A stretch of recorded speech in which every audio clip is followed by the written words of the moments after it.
Hello again, everyone. Saki here, and welcome back to another episode of NASCAR Racing 2003 season, the 2019 mod with the 2020 car set, and we are here at the Monster Mile at Dover for 40 laps with 2 races to go in the championship. Brandon on the pole, on the inside, row 1 in the wreckingandracing.com podcast. Toyota giving Brad a little bump on the start. Looks like he was trying to get the power down, get the tires warmed up, as launch at Dover is very, very difficult, and slid up just a little bit, waiting on the flag, and there we go. Green flag is out. Brandon will probably get a really good launch.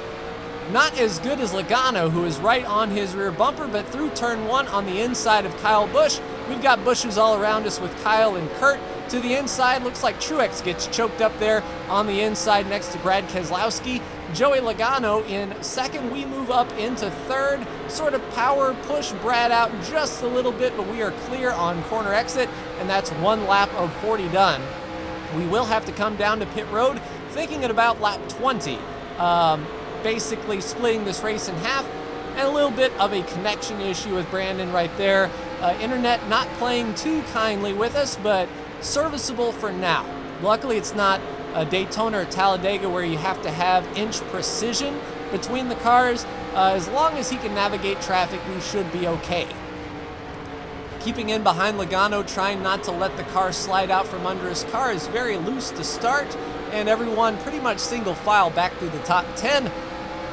And no real charge from Truex behind, so we can take Logano nice and easy here. Try to get the best shot off of turn 4 that we can, down to the bottom, sort of dime in the corner bit. We'll get the run, and to the inside of Logano. That will move us in second place. Brandon still leads, and we'll see if we can gap Logano just a little bit. Brandon looks much faster here in the early stage of the race as these tires wear, and we start pushing a little bit. The car may come to us. We're just being very ginger on the throttle, trying to make sure that we do not spin this thing out. Dover being concrete, very, very slick. You don't really get that roller coaster effect here in 2K3 that you might in iRacing with a laser scan track. But a little bit of bump there you can see on corner exit, and a little bit of a dive right there on corner entry helps the car settle down, get packed into the racetrack, and then right here, car gets really loose, and if you're full throttle and not really hooked up, bad things may happen. And yeah, Brandon is really having some issues with the connection. It's probably my router, all things considered. Sometimes we connect with Hamachi and it really doesn't line up that well. We've been fortunate with this 17-year-old game to continue playing weekly, but it's only probably a matter of time before even Hamachi fails to work and connect LAN as we do. But good run, and at the speed we're going, and as much as we've left Logano in third, I'm anticipating lap traffic right before pit stops or so. It just depends on, whoa, little loose off of corner exit there. But it really depends on Quinn Houff and, yeah, usually Quinn Houff, Christopher Bell back there, although in real life Christopher Bell is showing signs of greatness and signed into that 20 car for next year, much to Eric Jones's chagrin. And the real guys are doing a doubleheader this week. We're just doing Dover once this weekend and getting ready for next week at Daytona night at the Superspeedway to close out the regular season and set the championship standings. Myself and Brandon have locked in weeks and weeks and weeks ago, just going for bonus points now. Brandon trying to get those wins and get those 5 extra bonus points for the win each round through the 4th. So a win here still very important, as I'm sure NASCAR would promote that winning is important. Even if you do have a win on the season, you want all of those bonus points to carry you to Homestead. And Brandon got a little loose off of corner exit there, really lost straightaway speed. I imagine he's having a handful, and there he goes down to the bottom, almost slides the car out. We'll make the pass on the high side. Brandon with the save, though. Brandon maintains second place, and we'll see if we can drive away from him here. If Brandon is struggling that badly, perhaps we might be able to gap him a bit. Brandon is usually very strong here at Dover, though it certainly isn't over until it's over. And pit stops, who knows how those are going to go. If a yellow flag doesn't come out, we'll be pitting on green flag conditions. And ask Matt Kenseth how tough it is to get down to pit road here at Dover with a very sharp left turn. I don't know if this particular version of the racetrack, the stock Dover, has those water barrels on the inside of the pit wall. Trying to look to the left. No, it don't. If you hit that wall, you hit concrete. So that isn't very good at all. Let's try not to do that, shall we? Laps ticking by, and Brandon seems to have gotten the car under him. Like I said, as these tires wear, the handling will even out just a bit, as long as we're using the right front. If we're using the right rear a lot to turn, it's actually going to get even looser as the wear comes off the right rear. But I imagine both of our right side tires are wearing evenly here, so we might get that push into the car before pit stops. Didn't really gap Brandon there much, but getting some laps led, which is always good for the season and for bragging rights as well. I'm not seeing any lap traffic. Car's still really loose on that launch out of the corners, for sure. Have to make sure that the car is pointed pretty well straight until you get full power down these straightaways, because if you slam the gas down as you exit those corners, the car doesn't really like that. That is for sure. Maintenance throttle through, and there is the 15 of Brendan Poole, I believe, who we will catch first. We may time this just right where we get on the back bumper of Poole as we pit, so we don't have to worry about navigating lap traffic before pit stops. I don't know about the AI strategy for this particular race. Yeah, car really pushed up in the middle there.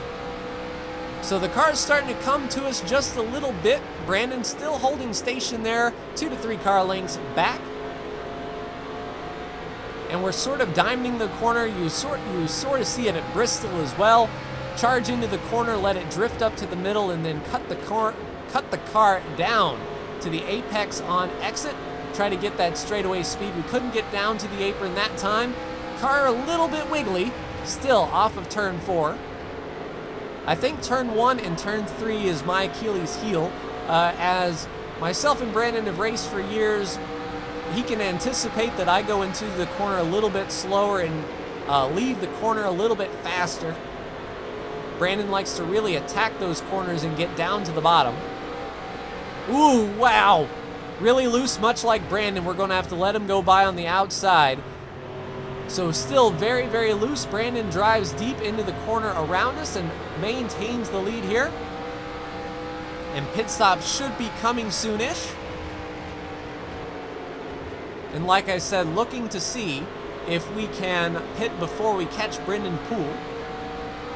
And as slow as these guys are going, we may actually put them 1 to 2 laps down. Just depends on how well they get on and off pit road, but Joey Logano is an afterthought in the mirror.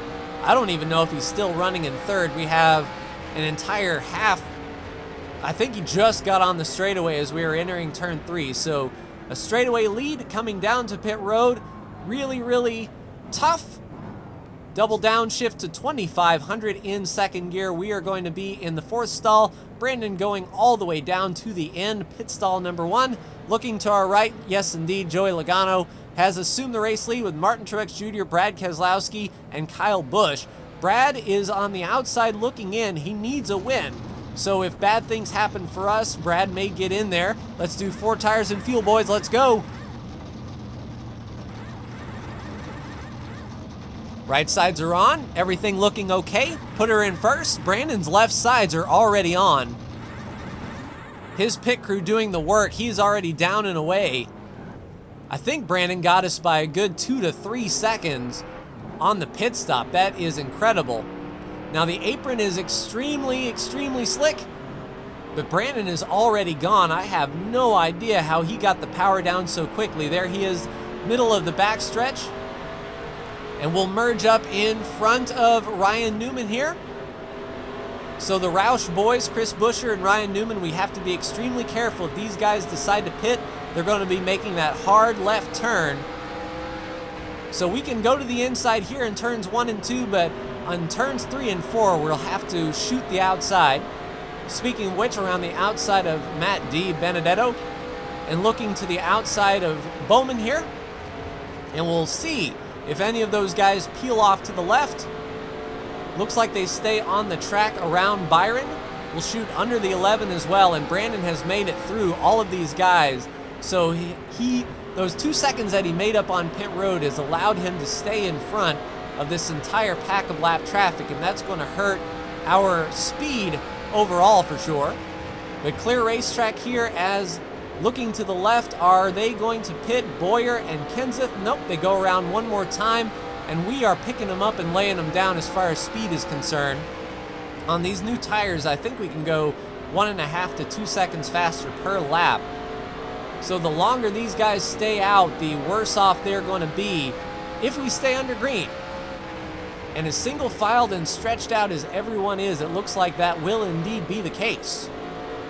We need it to be the case, otherwise we'll be probably tail end of the lead lap and starting in front of the leaders on the restart. So no wave arounds here to get back around. These are the old 2003 rules, so we need to make up as many spots as we can and try to unlap ourselves on the racetrack, and it looks like we'll be able to. I bet Chase and Ryan Blaney is coming down. No, Blaney was just wide, avoiding that car coming down to pit road. But I believe once we get past Martin Truex Jr. here, we will have unlapped ourselves. So if the yellow does come out, we will be in prime position, and that's Brandon already through turns 3 and 4 there. So we lost quite a bit of time for sure around Truex, just in case he decides to come to pit road. He doesn't, but he is slow. And yeah, a quarter lap down at least to Brandon in the later stages of the race. So pit stops and pit road exit is where he gained a ton of time on us. It'd be interesting to go back and watch him leave pit road and just see how he got around that apron and up to speed so quick. The car handling very well on these new tires, making up time compared to everyone else, that is for sure. There's Austin Dillon coming off of pit road, Kurt Busch as well. These passes will be for position, and leaving them in the dust as best we can. I don't know if these guys decided to take just rights, or if we were so fast that that was the second lap we put down on them. I don't know. That looks like Kyle Busch there. And there's Chase and Eric Almirola for position as well. So around them, there is Ryan Blaney. And there's Brad Keselowski and Joey Logano.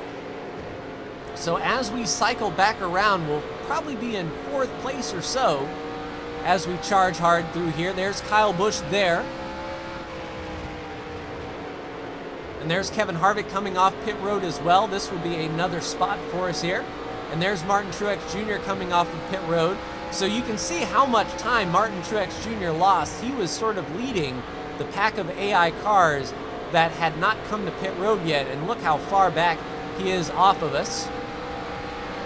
Going for Brad, and then going for his Team Penske teammate Joey Logano here shortly. We drove in just a little bit hard under Brad to try to get that position going into the corner. And we'll see if we can catch up to Joey here. Getting down to the later stages, I know Brandon is for position, and there he is in the middle of turn 1 and 2. I think we're gaining on him maybe a quarter second per lap or so. I'm sure he's having a difficult time navigating all of this traffic as they come to him. At least I'm hoping that's the case. But Brad sort of holding station. They're going to have a few laps newer tires than us, so that may even out. But side by side here, that's going to help us as Logano goes under Buescher. Or, I'm sorry, not Buescher, but Custer. So Logano around Custer, and I'm pretty sure we were a lap ahead of Custer before all of this. So this might be the second lap that we put down on Custer. And looking for Brandon, the interval looked about the same. As we go through the start-finish line, he's in the middle of turns 1 and 2. We need him to get involved in that gaggle of cars. It sort of looked like Suarez was there.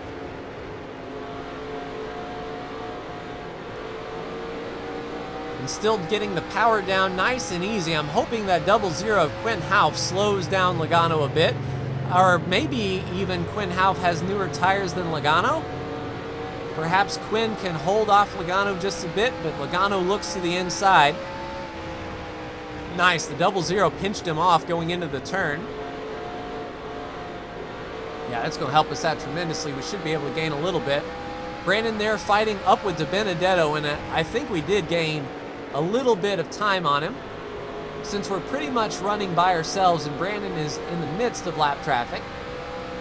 There he is still behind. I believe that's the 12 of Blaney. It could be the 21 of DiBenedetto. Both Menard's Day Glow yellow cars are out there. Oh, and Custer, of course, goes to the inside of the 00, so we'll follow him through.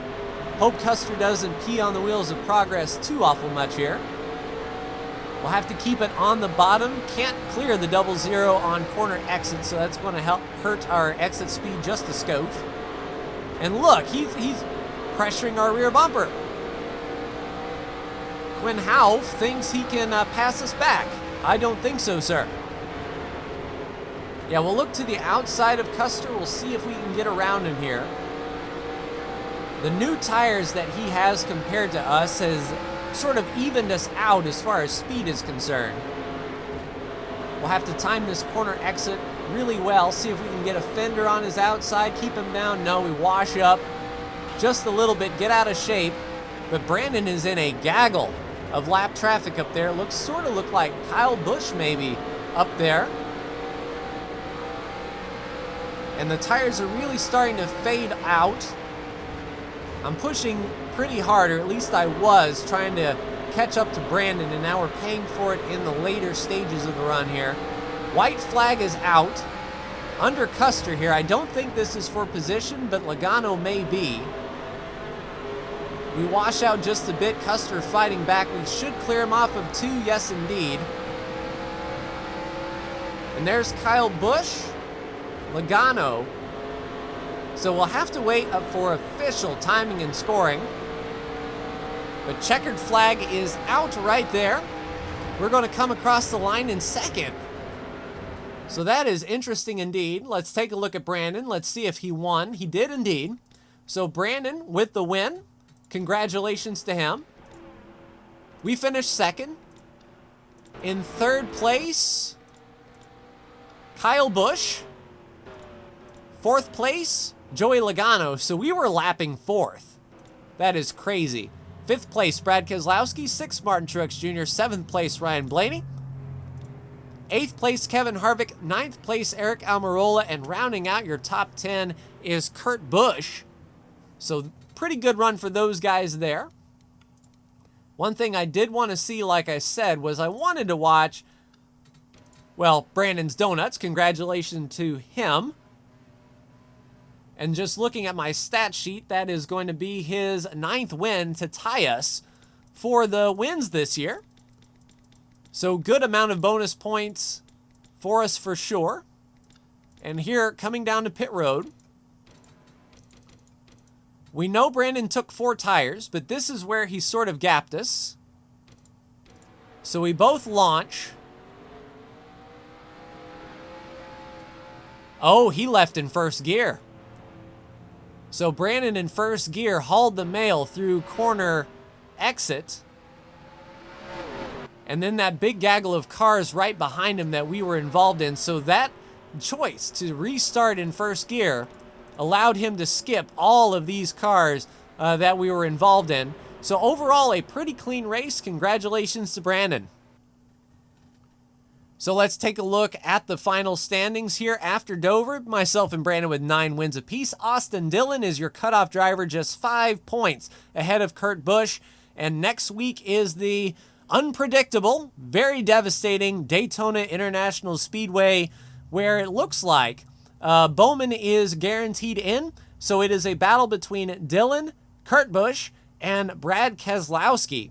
And then, of course, any possible surprise winner, have to look out for that. It is Daytona after all. But that will do it for me. Like, share, and subscribe if you are so bold. Thank you so much for tuning in, and I will see you next week for Daytona. Take care.